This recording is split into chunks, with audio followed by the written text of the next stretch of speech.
Hello, my name is Andrea Wilson, and I'm the curator of the Craigleith Heritage Depot. And welcome again to our Thursday, Our Military Heritage. Um, and this is where I share stories and information from the museum collection and our research about just a few of the hundreds of stories of local men and women who served in our military. So most recently, I featured the 19th century establishment of the local militia and early 19th and early 20th century military family. Today, I'm going to start to focus on World War I. So the museum has a project underway called our Military Heritage, in which we're uploading material to our online exhibit.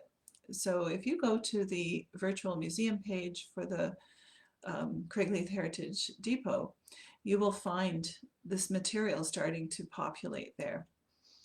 We're really pleased to have the support of Veterans Affairs Canada, who is helping us with the digitization for this project. And we're also very grateful for our local community because they've stepped up to provide us with the resources and the actual material, the photographs, the documents, the memorabilia.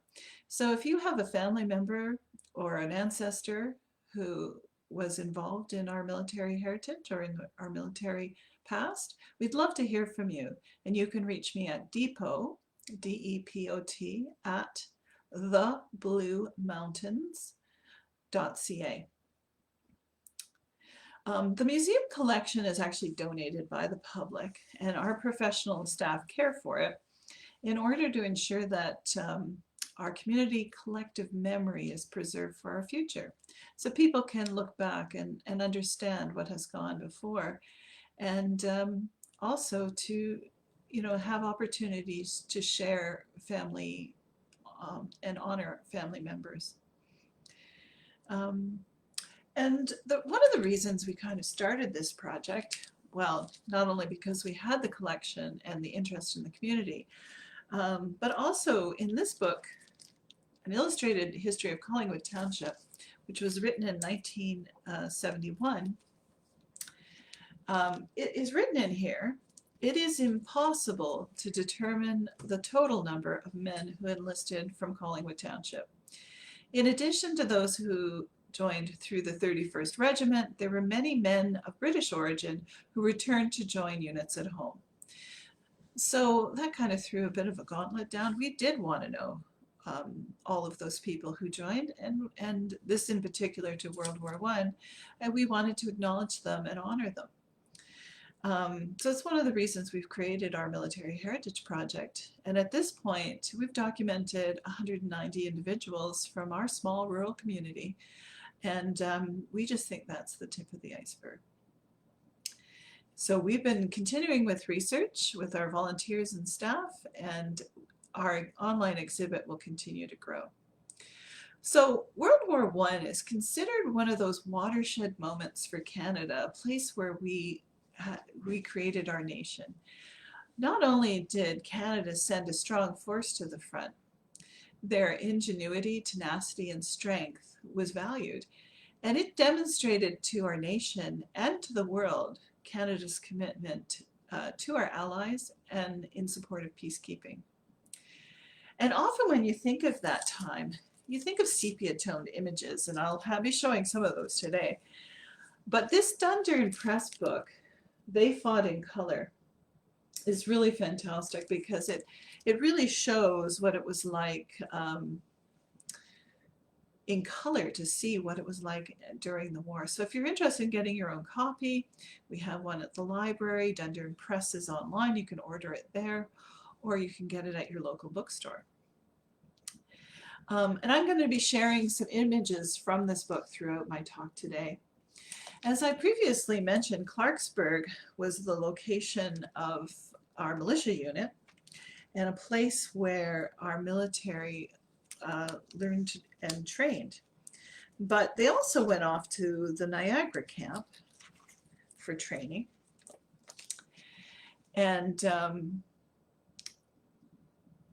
for further training. And I have a photo of bayonet training here at the Niagara Camp. And there's men here of all ages. You can see a Highlander in the background. And this is the same training ground that the men from the number 7 Company Clarksburg Militia attended to ensure that the militia was a well-trained force. And Clarksburg was one of several recruitment centers for volunteers, because during this time, everyone who signed up did it as on a volunteer basis. With war declared on August 4th, 1914, the Dominion of Canada was also at war. So starting out with only local militia units, Canada really had no war machine in place. And it seems almost like overnight that they created the Canadian Expeditionary Force. Recruits were sent to Valcartier, Quebec for initial training as soldiers before being sent off to Salisbury, England, and training under British officers.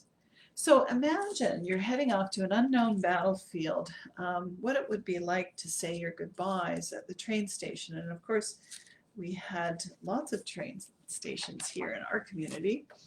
And this is a wonderful photo of a goodbye scene at a railway station. And you can see that the men are being sent off by their girlfriends, their sisters, their mothers, and their children. And they're not knowing what they're heading into, really. So to give you an idea of what it might have been like in 1915 when many of them were sent off, I'm going to read a passage from Edith Marsh's book, History of Grey County. And it was written in 1931, so still a lot of memory of the war. In those days, back in 1914 and 15, boys coming from their work in the fields, from the high schools, from the factory, were reading the papers and were going to bed and lying awake wondering what they could do. Young husbands looked at their wives and children and pondered between conflicting duties. Mothers looked at their sons and read their thoughts.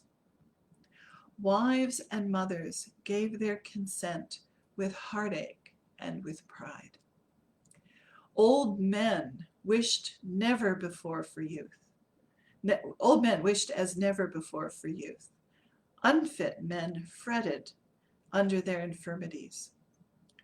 Boys came home in khaki, not knowing what reception they would receive, but making sure there was no backing out, and ready to bid farewell to sorrowing parents.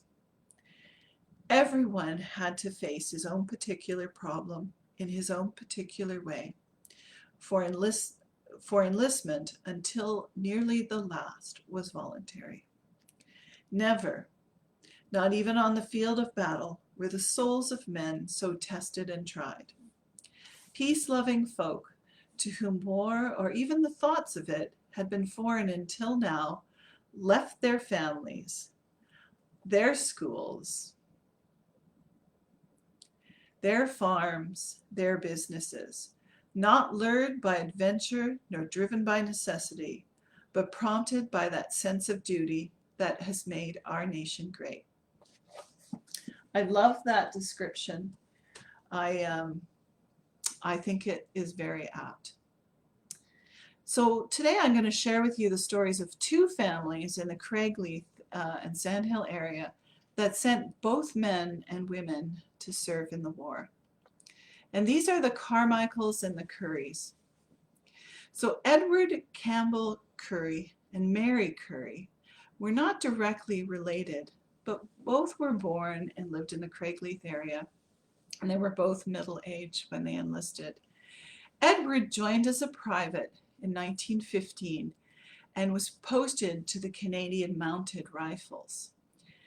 He was in his mid-40s, and in less than 1 year after his recruitment, he was listed as missing in action during the first week of June. He was presumed dead and one of the many to not return to the embrace of family. His widow Myrtle received a military pension before she moved to the US and remarried. And if you've ever seen the film War Horse, near the beginning of the film, there's an incredible battle scene of a mounted troop. And it's very, when I read this about Edward, it really reminded me of those scenes and what he was facing. Mary Curry was trained as a nurse, and she joined at the Queen's University in Kingston to become part of the No. 7 Field Hospital. And she served in England and France, and her sister back at home, Elizabeth Curry, managed her pay. She would have been outfitted, and I have a picture here from the Queen's University archives, because they have a wonderful collection of materials. And I have a picture here of a group of doctors and nurses standing in front of one of the Queen's main buildings. And this was the recruitment group sent over for the No. 7 hospital. So there they are, all dressed in of course, black and white, because that's all they had as color photographs. And she would have been outfitted though, and I'm going to show you another picture, and this is actually at the field hospital, and I'm pretty sure it's the same hospital Mary was at. She would have been outfitted in a different fashion, and this is why it's great to see it in color. So this is the nurses actually voting, because nurses were the first women to get the vote in Canada. And here they are voting in the election at the field hospital. So that's the outfit that she would have been wearing. Not all nurses were immune to injury either at the front, but Mary returned to Canada, and when she did return, she returned to BC. Of course, we've heard of many famous nurses who lost their life in the war, but this is a very telling photograph, oops, there it is, of nurses outside of the field hospital, and you can see the graves of the men and women who who died of their wounds, including one nursing sister here from BC.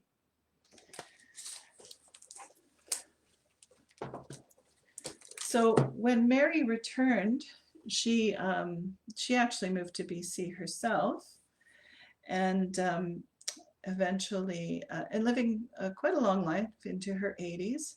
And when she passed away, her gravesite is honored with a military acknowledgement for her war efforts as nursing sister. So that was her rank, nursing sister.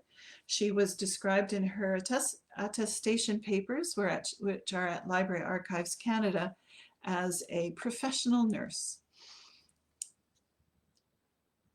Okay. And let's see, but Mary had many Carmichael cousins in the Craigleith area, including brothers Captain John and Lieutenant Colonel Dougal, and their sister, Rachel Carmichael, all whom joined the service. Rachel was listed as a graduate nurse on her attestation papers, and she and Mary arrived together to Queen's University to join the ranks on the same day. She was posted in various settings, but also worked at the No. 7 General Field Hospital in France. And I have a photo of it here, but it's one of those panoramic photos, so I'm going to have to scroll it across. But the field hospital, and this is a picture of it, again from Queen's University, and this is a picture of it in France.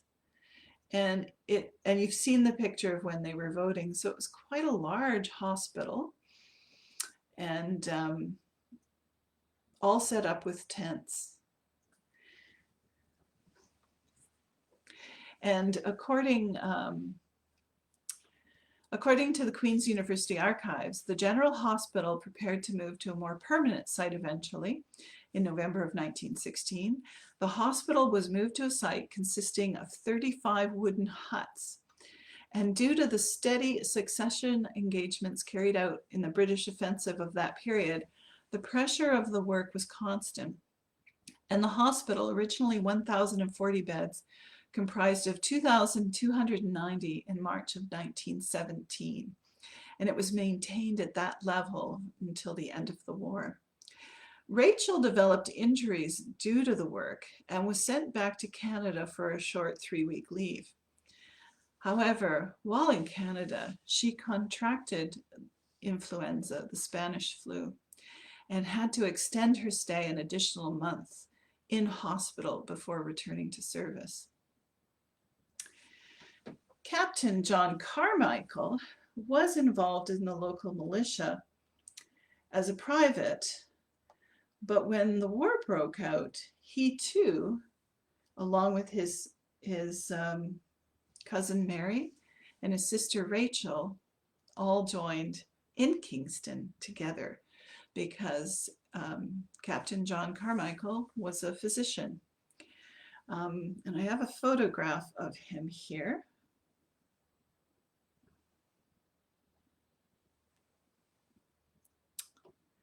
There, very handsome young man. And he too was posted at the number 7 Field Hospital. So we have 3 members from our community in the same hospital. He stayed there until March 23rd, 1918, when he was posted to the Canadian Field Ambulance Service. On May 4th, 1918, while attending at a casualty clearing station, Captain Carmichael received dangerous wounds from an attack. He was moved to the number 7 Field Hospital, where Mary and Rachel were, where he died that day of his wounds. His brother, Lieutenant Colonel Dougal Carmichael, was a soldier, and he, during his service at the front, was awarded several medals for gallant and brave service, taking over and showing leadership under extreme challenges and maintaining calm and being successful in his war efforts. He was injured many times, including an injury to the eye. He also received the service medal, the DSO, Dominion Service Medal, and a bar with it. So you receive the medal and you can also receive a bar. And in addition to that, he received the Military Cross, and I have a photograph of it here. And both these medals are from the Veterans Affairs Canada website. So there's the Military Cross. And again, due to another engagement, he received a bar, a first bar with that, for distinguished and commendable services in battle. 3,727 military crosses were awarded to Canadians, and 324 received the first bar and 18 a second bar. But Lieutenant Colonel Dougal Carmichael only received the 1 bar. I have a photograph of him as well in his military uniform. Let me just pull it up here on my tablet. Oops. And it didn't like to pull up there. It said, no, I like the Military Cross. And there he is as well. So although he was injured many times, he was able to return to Canada after the war, where he went into politics. So these are just a few, these are just a few of the people who went to the First World War. And the stories are very engaging. The families still remember these members. And I'm really pleased that we're able to bring them to life through this program and also through our online portal. So thank you for listening today. And next week I will continue because I have a few other stories, and I want to continue with World War One with a few more people, and also to talk about the community engagement in the war. So thank you for joining me, and have a lovely sunny day today. I appreciate you participating. And I shall finish this.